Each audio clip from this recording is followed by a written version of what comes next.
Here's Vassell. Back to Victor. Another three. Get out of here! Oh my goodness! Victor leading the break after the rebound. Cavs giving chase. Back to Victor. For the third quarter. Scotty Barnes going to the pocket. Oh, Victor got back and blocked that one! If he gets any semblance of what Giannis' build is, it's going to be time for some people to retire.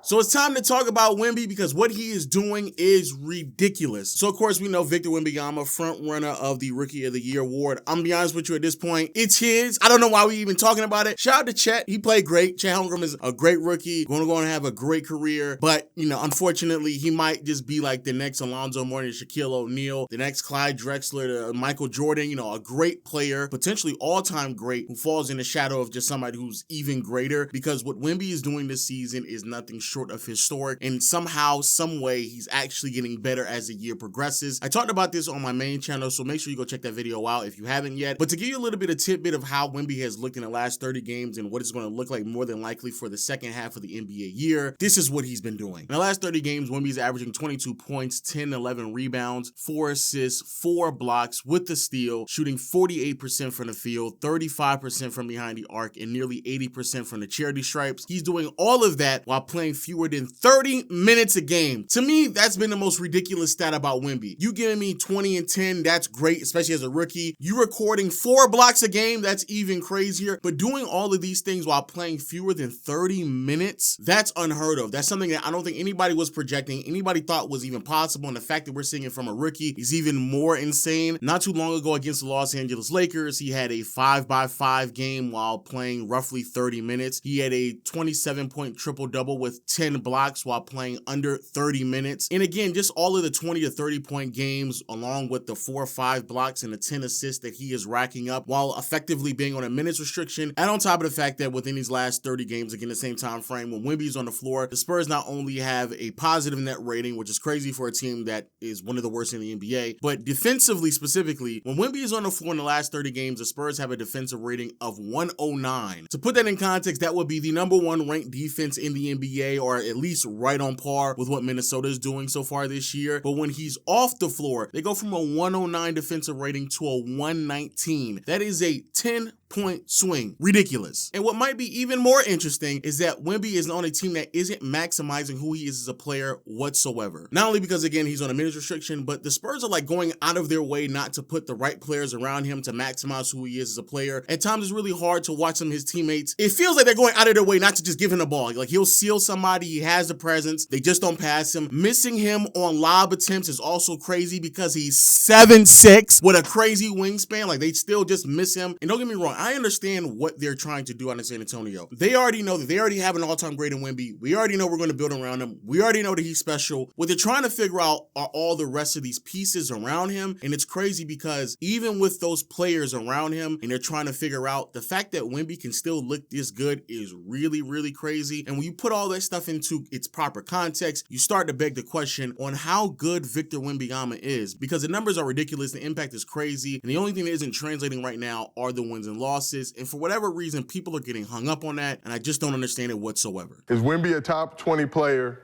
in the league right now? Before we answer that, though, before they can win MVP, they got to win more games. They got the same record as with Wemby and without Wemby. They got to win more before we put him in that category. That's down the road. He said in the next couple He said 2 years, 3 years. No, they going to go from winning 18 games to 50 games in the next 2 years. If that happens, then yeah, but they got to win more. The stats without the winning. Facts. Agreed. No, I'm thinking, That's all I'm saying. I'm thinking he's saying when the winning come, if they win 50-something games, he'll be. If he do all this again next year and they still are in lottery contention, I don't want to hear no. If he do this next year, no, if he do the same thing next year and they win 60 games, is the MVP? To me, this right here, I just don't understand this logic right here, especially from NBA players. When a lot of these players, y'all cape for Kobe and y'all cape for a lot of other players throughout NBA history because y'all understand, even though the games weren't won from a team perspective, perspective. Individually, the numbers kind of speak for themselves. The impacts speak for themselves. And Wemby's in that exact situation. The Spurs are actively going out of their way to not maximize Wemby because they understand who he is and they're just trying to figure out who are these other pieces. So they're giving opportunities to players that, in all honesty, they don't really deserve it, but they're just trying to figure out how good some of these players are and really experiment certain ways. As we all know, Sohan in the beginning of the season was effectively playing the pseudo point guard. Right now, Champagnie is in the starting lineup and he's not really mapping out either. And what's even crazier is that a lot of numbers kind of back this up as well. The lineup data proves that if you give Wemby the right lineup, even with the players on his team, it translates to much better basketball. Again, over the past 30 games when Wemby's playing much better basketball, they finally put Zach Collins on the bench because that was very clear that really wasn't working out. But instead, what they decided to do was insert Champagnie, so they ran lineups of Trey Jones, Devin Vassell, Champagnie, Jeremy Sohan, and Wemby. And when they do so, they have a negative net rating of minus 1.7. However, as soon as you take out Champagnie and insert Keldon Johnson, and they run a lineup of Jones, Vassell, Johnson, Sohan, and Wemby, bro, they have a net rating of 17, offensive rating of around 110, defensive rating of 93.6. Let that marinate for a second. A defensive rating of 93.6, and they still don't run this lineup because they already understand, hey, all we got to do is just give this man the proper teammates and he's going to excel. He's going to exceed expectations. I want to be very clear as well, bro, just watching the Spurs sometimes is hard to watch because not only did they not give him the ball on the offensive side of the floor, but defensively, Wemby is like very clearly the only positive on his team defensively. And the fact that when he's on the floor, they still look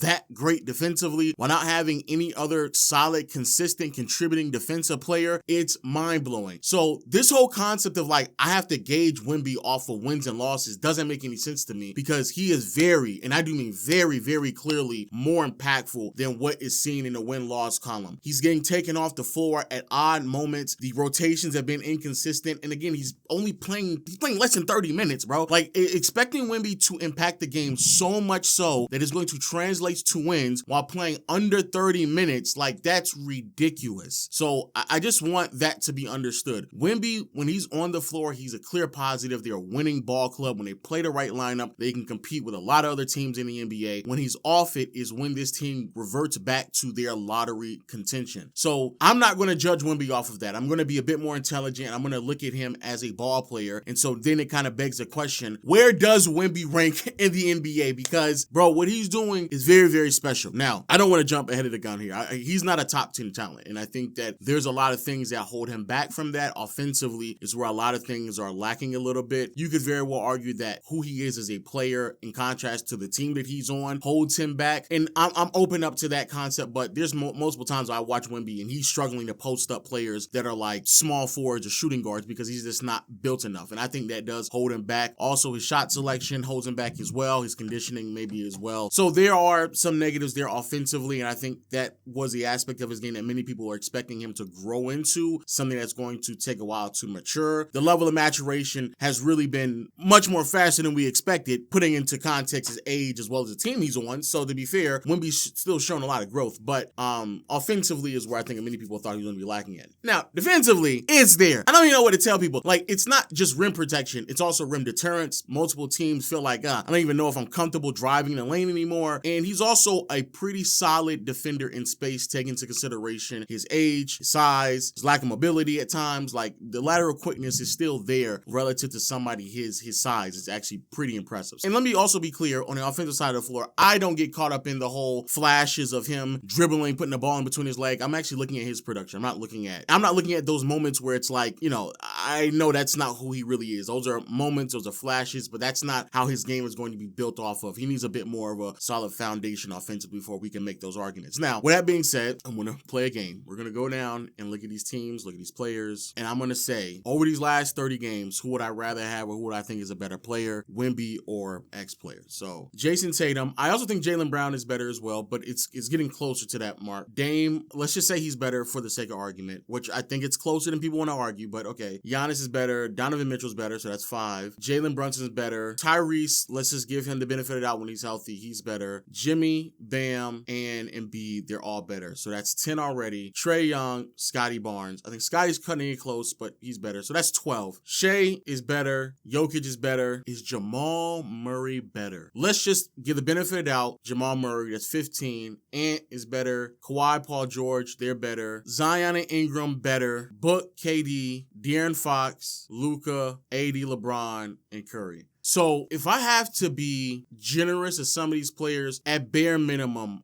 even if I were to say Sengun and Desmond Bane, that's like 30. So the fact that Wemby is already a top 30 player, and I think that's pretty unequivocal. Like Wemby is very clearly a top 30 player in the NBA. I don't even think that's questionable. But I do think that the fact that I basically only said 27, 28 names. So there is a very legitimate argument that you can make that some of these names, again, kind of going back on them, Sengun, Scotty Barnes, Desmond Bane, Zion, and Ingram. Some of these names are questionable if you take into consideration with health, Tyrese Halliburton, and Joel Embiid. You can convince yourself that this season, with all things considered, that Wemby is probably going to end the year off arguably a top 20 player in the NBA, which means that he is like fringe all-NBA caliber player as a rookie. He should clearly make all defensive team. Let me be clear with that. I think that Wemby should not only make all defensive team. I genuinely believe that there's only 2 players this season who've been better defensively, and that's Rudy Gobert and Anthony Davis. I think those are the only 2 players. I think Bam is very, very close, but I do think that Wemby's in that Bam Adebayo range defensively, peaking at fringe AD level. And I think that and trust me when I say that's not a knock. I think that Bam has been the 3rd best defensive player in the NBA. If Draymond had been,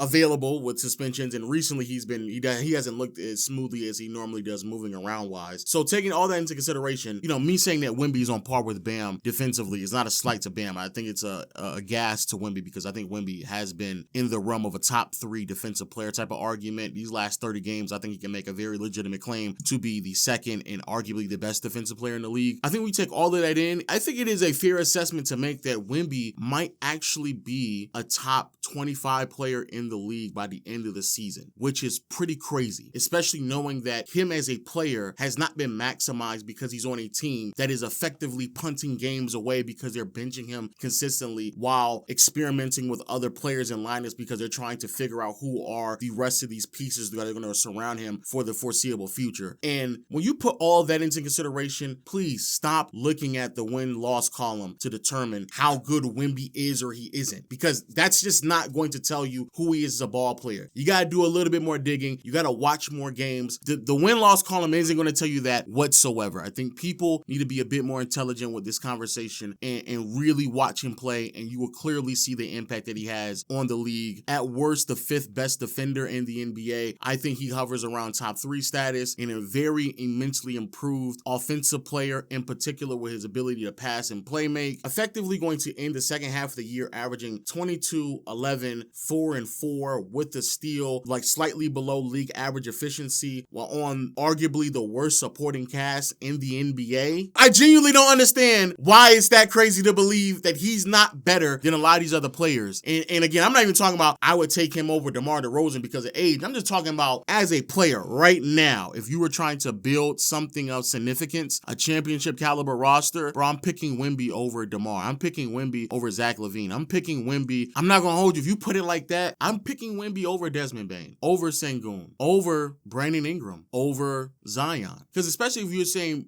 build a championship roster, meaning that I'm going to put the pieces around him to maximize who he is. Let's just say top 25. Let's keep it like before I get too bold in my takes. Let's say top 25. Wemby's just having a very special season, very impressive, amazing. But that's just my thoughts. Where do you believe Wemby ranks in the NBA? Top 15, top 20, top 25. Name some of the players that you have ahead of him that are really, really close that people probably don't want to admit. And also, if you enjoy NBA content like this, as always, hit the subscribe button, notification bell, and until next time, I'll see you all later. Peace.